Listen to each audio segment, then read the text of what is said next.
All right, so this is Emoji movie, directed by Tony Leonidas. This is a horrible movie. I saw it when it first came out. What was that? What year was that? 2017. I remember seeing it when it first came out. It got trashed. It was a 0% on Rotten Tomatoes, and so everybody was like, "Oh, this movie is terrible." And so I did go see it just so I could review it. That was on my old channel, and yeah, it's horrible. It's really lazy. It's like, okay, we see the success of like Lego Movie and Inside Out and things like that, where they've created these worlds based on emotions or Legos or whatever. But we don't want to put the effort into actually doing actual world building to make that work on the same level as those movies. We're just gonna have emojis in here.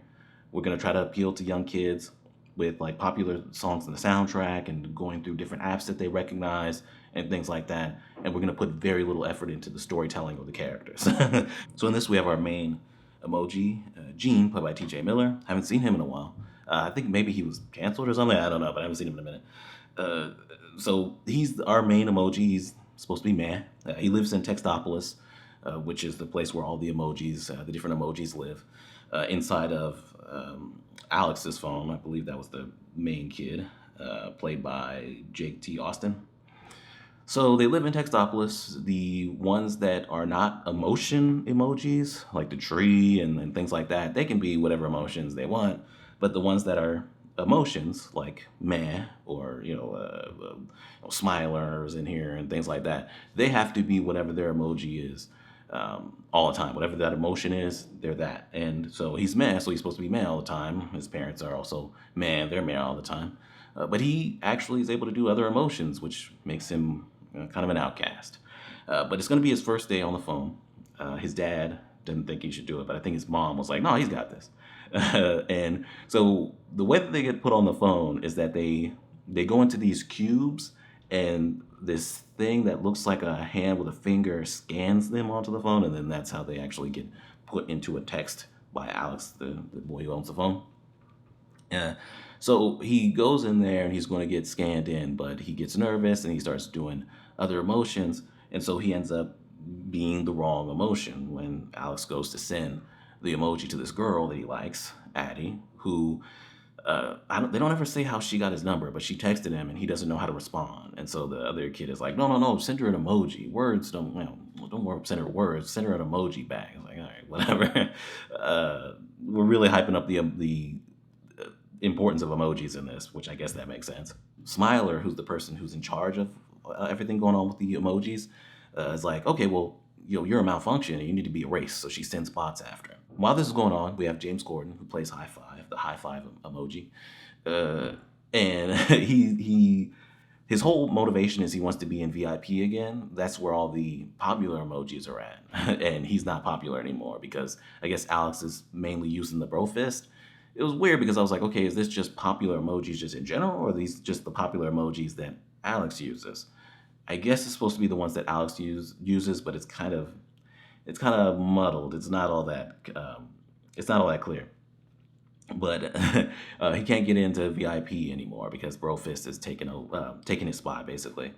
And so when Gene is running away from the bots that are trying to erase him, High Five thinks that they're going after him for some reason, so he runs with Gene, and so from then on, they're together.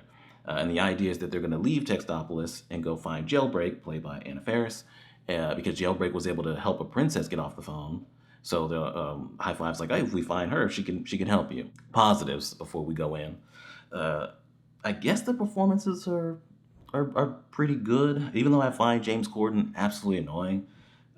He did his job well, at least. The performance is good as this character that I can't stand. I really liked the parents of Meh. Mary Meh, the mom, played by Jennifer Coolidge, and Mel Meh, played by Stephen Wright. I actually like them. I think they give probably the two of the best performances in this, and I like their characters. Them being meh while showing other emotions, like they're getting into deep conversations. They even split up from each other because they go after Gene, which is basically so that they can go into apps too, and we can see more apps that our main characters aren't going into. That's clearly what was going on there. They go into YouTube and stuff like that. But they split up and things like that. They're kind of going through some stuff when it comes to their relationship and disagreeing on what's going on with Gene. but they're always mad when they do it. So the way that they give their dialogue, even if they're like really like getting into like a serious conversation, they're still just mad about it the whole time, and that was actually funny. Also, Maya Rudolph, I think, is a highlight here. She plays Smiler, who's pretty much the main villain in this. She's always smiling, but she's the villain, and so she's talking about like erasing Jean and doing all these evil things, while also being, you know, Smiler, so having a smile the entire time, and it adds to the creepiness of the character that I really liked. And so I thought she was also a highlight here. Great performance and one of the better characters. The Just Dance sequence, like most of the movie is them just running through apps and things like that, and the world building is terrible, and it's basically just references and puns based on whatever emoji happens to be on the screen. Hello, good simians. Those are some sharp attachés. Yes, well, we have business to attend to. What kind of business? Monkey business. When it came to Just Dance, I was like, okay, this is kind of fun, and I didn't even mention like the animation is also good in the movie, so it also works in that way. But I was like, okay, this is kind of fun, and you're developing the relationship between Jailbreak and Jean, where she can't dance and he can, and so he's helping her because they have to get through the Just Dance app to keep going. And he's doing the emoji pop whenever they do the free dance, and it's him doing a bunch of different emojis. I was like, okay, you're incorporating the thing that is a flaw within the character that he's trying to change. You're incorporating that to be a strength, so it works with the storyline of, hey, just basically be yourself, right? Which is it's a very basic moral for a kids movie, but whatever. I guess it's fine, and this is where I think it works the best. And I actually do think that these characters have chemistry, and it was a nice moment between the two. And with the even though it doesn't make sense because basically the plot determines whether the phone will actually be messing up for Alex, because while he's in class, he gets embarrassed because the Just Dance app is actually making noise and going off on his phone, which is really inconsistent in this. But I was like, okay, that's realistically embarrassing. Like that makes sense that he would want to delete the app or do something to get it to stop playing in class. So, okay, all right, so he deletes the app, and then after he deletes it, it's in the trash, and High Five ends up in the trash. They have to rescue him from the trash. But the Just Dance character that's doing it, the woman that's in the Just Dance app telling them what dances to do and stuff like that, she's in there, and it's kind of dark because her entire world has just basically been erased or deleted, and so she's sitting there basically traumatized and hopeless. And I was like, wow, that's dark, and hey, that makes sense, and I like that. So as far as everything else, it's just like, okay, let's apps and references, puns, whatever. And very little world building. This movie makes absolutely no sense the minute you start thinking about it. But I was like, okay, this at least this part of the movie, I was like, okay, if you would have been on this level, you'd have had something. But unfortunately, that's not the case. That's all the positives. We can basically start off with the things that don't really make sense in this. So starting off with Textopolis, where we're basically just walking around with emojis. The emojis that have to be emotions, they have to be emotions all the time. But the ones that aren't emotions, they can be whatever. But yet, they can be whatever, and they still are alive. They still have mouths and eyes and everything like that, even though those emojis don't have eyes and mouths on the phone. So it's like, okay, if the emojis that are the emotions, if they have to be the way that they are on the phone all the time, or they're a malfunction, how come these other ones don't have to be? Because we need the storyline basically focusing on the emotions, and we need a reason why Jean is an outcast. As far as them going into the phone, they have to go into these cubes and be scanned in. And it's like, okay, they have homes and things like that, so they're not in those cubes all the time. Are they on call to where they have to leave home and come back to the phone whenever he wants to send an emoji? What if he wants to send an emoji at like 3 in the morning or something? Do they have to then leave their homes and go there and hopefully get inside of the cube and get scanned by the time he sends it? As far as the emojis, some of them, there's a lot of them, some of them there's not. As far as the emotions, like, is Jean's family the only man? Because they literally have man in their name. So, at the end of the movie, they're going to erase the dad and Jean. Let's say they erase the entire family, would there just not be any man to be scanned in on Alex's phone? How does that work? How does it work at all when it comes to reproduction? Like, the parents and having Jean right? Do they all have parents? Are they all born into whatever emotion they are, whatever emoji they are? It's like you think about this at all, and it makes no sense. As far as high five being unpopular now, it's like, okay, I guess he uses the bro fist exclusively now, which is like, okay, whatever. But like when you look at the ones that are popular, like one of them, like there were two hearts that got let into VIP. It's like this teenage boy is using hearts. He can barely even respond to the girl he likes, so he's not sending hearts to girls. So how is that in the popular section? And so they play fast and loose, where it's like, okay, are these just the popular emojis for his phone, or popular emojis just in general? But then you have the loser emojis whenever high five goes down to talk to the loser emojis. One's a suitcase and things like that. One's a grandma. One of them's an eggplant. And it's like, okay, if we're talking about in general, the eggplant is definitely not an unpopular emoji.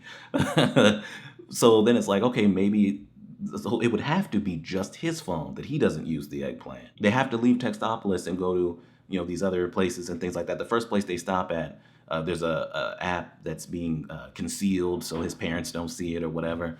And there's a bunch of trolls in there. It's like, okay, well, trolls are people that are trolling people online, like trying to get on their nerves and things like that. And those trolls do, insult high five and things like that, like trolls do in real life. But they're still physically in the phone instead of being people who are just trolling. And then also in this area, there's also spam emails that keep getting on their nerves in there. It's like, why are there spam emails in there? Why wouldn't they just be in the spam folder in his mail app, or be deleted in his mail app? Like I already mentioned, with them going into these other apps, and sometimes he'll be in. They're on the waves of Spotify sometimes, and so a Spotify song will start playing. But they've been on multiple waves and multiple songs. Why is it just now playing now? Just so we can get the moment of him playing a song and people laughing at him based on what song is playing. Like I said in the class with Just Dance, it's like they've gone into a bunch of apps, and then the parents are also in other apps, YouTube and things like that. So how is all of this not playing on his phone? Why is it only specifically at points playing out loud on his phone? It's because the plot says so at those moments, and because we need them to be playing on his phone and embarrassing him, because him just sending the wrong emoji isn't enough for him to decide to erase his phone.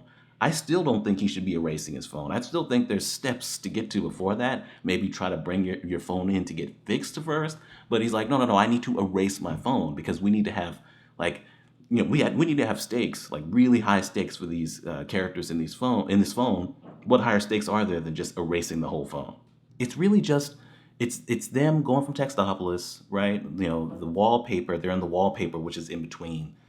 Basically like a whole hallway in between the apps.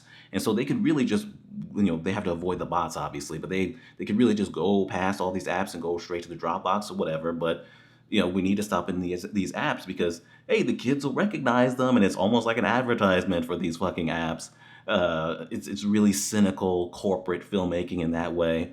You have these very forced lines, especially from High Five, so that they could be like, it's almost like we need these lines for the kids to like or laugh at. It's so forced. High Five gets a lot of that, and High Five is so fucking annoying. He is so annoying, like just messing up things for them, pressing buttons that messes up things for them. I mean, High Five never shuts up. James Corden is not funny. He's not funny. He's already obnoxious in most things I see him in. Really everything I see him in. But in this, it's like, they gave him the worst lines. He never shuts up. They're ignoring him at a point in this and just talking about whatever's going on. And he still feels like he needs to keep talking and talking and talking and talking. I wanted to kill this emoji. Back off. Can't stop now. I'm having a sugar rush. I'll go around you. If I stop moving, my heart's going to explode. Coming through, jailbreak. Look out! Hey! I've been trying to get past that firewall for months. Come on. The faster we get there, the faster I become a favorite. Yeah, that's mainly what the movie is for the most part. Like leading up to them getting to the Dropbox, they go into this area with trolls and things like that. They get attacked by the bots. They end up in Just Dance. No, they ended up in Candy Crush first, and Gene was stuck in there in the Candy Crush game for some reason. It's just an excuse to have a Candy Crush, and then they end up in I believe Just Dance after that. High Five gets deleted, and so he's in the trash. They have to get him out of the trash. And then they, head to the Dropbox. And Smiler's trying to send her bots after them. She ends up upgrading a bot to be better at catching them, but that bot can't get into the Dropbox when they actually get in. Then this is when the movie gets really, really bad. Like, I was like, okay. So they have to get past the firewall. And the idea is that, okay, Gene can better get past the firewall because he can turn it to different emojis. So because the firewall has face recognition and only lets one person put in a password, ever. Like, you only have one attempt to do it. Because he can turn it to different faces, the firewall sees them as different people. So he gets more chances to potentially get the password.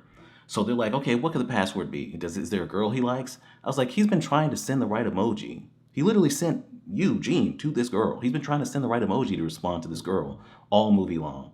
How have you guys not heard of her? His friend knows that he likes her and is like, hey, go talk to her. Does he not text this friend? And if he does text this friend, has he never texted his friend about the girl that he likes? Okay, so they find out, that the password for the firewall is Addie's name, the girl that he likes, which is creepy as fuck because they've barely spoken to each other. They barely talk to each other at all. It is already pretty creepy. But then they find it through an email because High Five, I guess, has the email because Alex put a high five on that email. The email is embarrassing. Like, this kid, the good thing he trashed that email and didn't send it, but it still makes the kid look pretty bad. Like, he's using Rihanna lyrics from the song Diamonds, and then he ends it with a high five. It's really embarrassing. It was at this point where I was like, okay, who wrote this fucking movie? Because this is terrible. This is honestly terrible that this kid wrote this email and that this girl's name is his password when they barely know each other. His firewall password. It's so bad. And then, like, I'm expecting the characters to cringe at it because, of course, anybody would. But no. The Gene reads out the lyrics from Diamonds from Rihanna and then, like, looks over at Jailbreak because they've already started a relationship at that point or started to develop a relationship. And so he's basically, like, translating those words over to her. I was like, oh my God, this is so cringe. and so they get past the firewall. They get to the cloud, and he's like, you know what? I don't want to be, and that's already been a thing, been set up throughout this movie where it's like, oh, I don't want to be man anymore. It's like, because I'm becoming closer and closer to you, and things like that. She turns out to be a princess, by the way. She never actually sent the princess out of the phone. She is the princess that escaped Textopolis. And so throughout the movie, you've had these really forced, like, female empowerment lines that really don't matter. I wanted to say it because it was my idea. Women are always coming up with stuff that men are taking credit for. You know what? You have all those lines, and by the end of the movie, it's like, no, she's just gonna be a princess anyway. So it's like, what was the point of all that? I don't know. Gene, be yourself. Jailbreak, no, you don't need to do that. You can be a princess again, I guess. But yeah, she ends up turning him down because she wants to be her own person or something like that. She's looking out for number one, like she said earlier when Gene wanted to go for High Five and she didn't want to. Because Gene and High Five are friends, I guess, even though High Five has just kind of been following them around and being annoying the whole time. They haven't really developed that much of a friendship over this, but whatever. So he ends up being mad just on his own, right? Because he's heartbroken from her basically rejecting him. And then she immediately is like, oh shit, we got to do something about Gene. We got to help Gene. And so a running thing in this movie has been like, oh, when a princess whistles or something, a bird will come. And she's like, oh, that's such a stereotype. But then she whistles, and guess what? The fucking Twitter bird comes out. It's like, this movie is embarrassing, man. Who wrote this fucking bullshit? And Gene gets captured by the bots, and he's going to be, he's brought back to Smiler. There's the whole thing with the father, man, where he can turn into other emojis too. And so that basically passed down to Gene, so he feels responsible for it. The parents did split up and they had the whole thing, but it's mainly just for them to go into apps. Like, they went into Instagram, which Instagram was all right because it's basically like whatever the picture is, but kind of frozen in time. But they can also affect it, and it's like a fully realized 3D space, which doesn't make sense for a picture. But whatever, they're going through some stuff, but they got back together in the Instagram app. But the father's like, hey, I can do the same thing. And so Smile's like, all right, I'm just going to erase both of you. And at this point, the entire phone is about to be erased by Alex. But the thing that saves the day is that they stop Smiler, and then Gene gets up into the cube, and he's going to be sent by by Alex, right? Like pretty much right before the phone gets erased. I don't know how you can be almost to the point where the phone is completely erased and you just unplug it and everything just comes back. I don't think that's how phones work. But whatever, I'm not an expert, right? I don't work at a phone place or whatever. I don't know about phones. But it does seem far fetched, and it seems like it's just like, well, we need oh my god, this is like a race against time to save everyone, and then so it goes down to the last minute, like a lot of movies do. So we need that, and so he ends up sending Jean, and Jean can turn it to different emojis, and so that impresses the girl. She's like, oh, I like guys who express their emotion. It's like, well, you've been sitting in this phone place. Well, not sitting in, but you've been at this phone place for this amount of time, and he hasn't approached you or anything like that. But he sent you an emoji that changes. So it's like, oh yeah, I'll go to whatever fucking dance with you. It's like, all right, man. And that saves everybody. And it's like, okay, man. And so they run things now, and so they can be sent, and Gene can be sent as different emojis and high fives and VIP. Like anybody gave a shit about that storyline. They don't do enough with this, right? It really is just puns, especially the shit emoji, the poo emoji. They have Patrick Stewart playing that, voicing that character, which is embarrassing. But it's like, oh no, that's funny because he's doing it. It's like, no, it's not. It's not funny at all. And they just keep going over and over with that. Should we wash our hands? No. We're number 2.